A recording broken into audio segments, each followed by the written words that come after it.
This presentation outlines a core framework from A Course in Miracles, how perception works, how the illusion of separation is maintained, and how it can be undone. We will use a visual model to trace the path from confusion and conflict toward a stable experience of inner peace.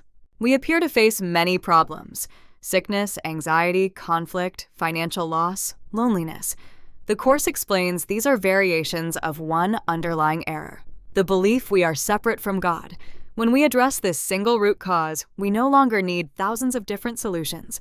Here we see the mind's true architecture. The conscious mind is an intermediary that chooses its teacher. It can listen upward to the superconscious, God, revelation, and real knowledge, or downward to the subconscious, the ego's domain of separation. Perception reflects the choice we make. The Course describes two incompatible thought systems. The ego system is driven by fear, uses projection to offload guilt, lives in past and future, and seeks specialness through sacrifice. The Holy Spirit system is grounded in love, extends wholeness, lives in the present, and aims at equality. The ego sustains itself through a closed loop. First comes inner guilt, then projection of that guilt onto others.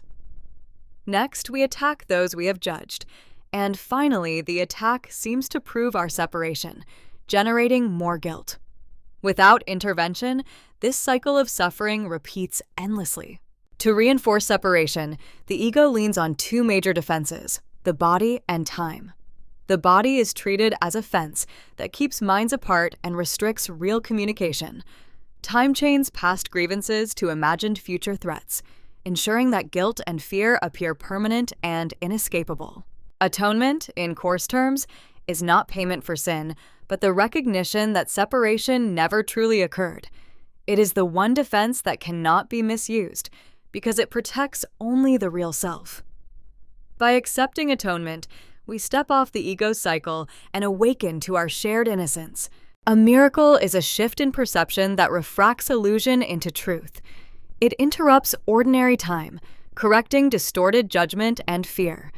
The mind is moved from the ego's harsh evaluation to the Holy Spirit's forgiving vision, demonstrating that giving blessing and receiving it are the same act. Salvation is presented as a joint venture.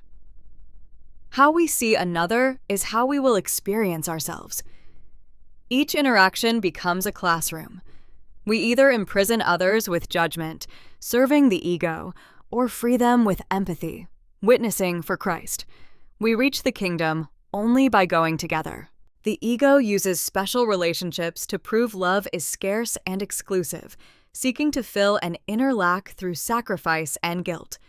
The Holy Spirit repurposes these relationships into holy ones, where two whole beings join to extend unconditional love.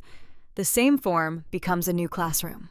To rest in peace, the mind must face and release 4 obstacles the ego builds: the wish to avoid peace, the belief the body has real value, the attraction to death, and finally, the fear of God. By bringing these to light without judgment, they dissolve in the presence of truth. Problems depend on time. The holy instant is a shift into the pure present, where past grievances and future fears are suspended.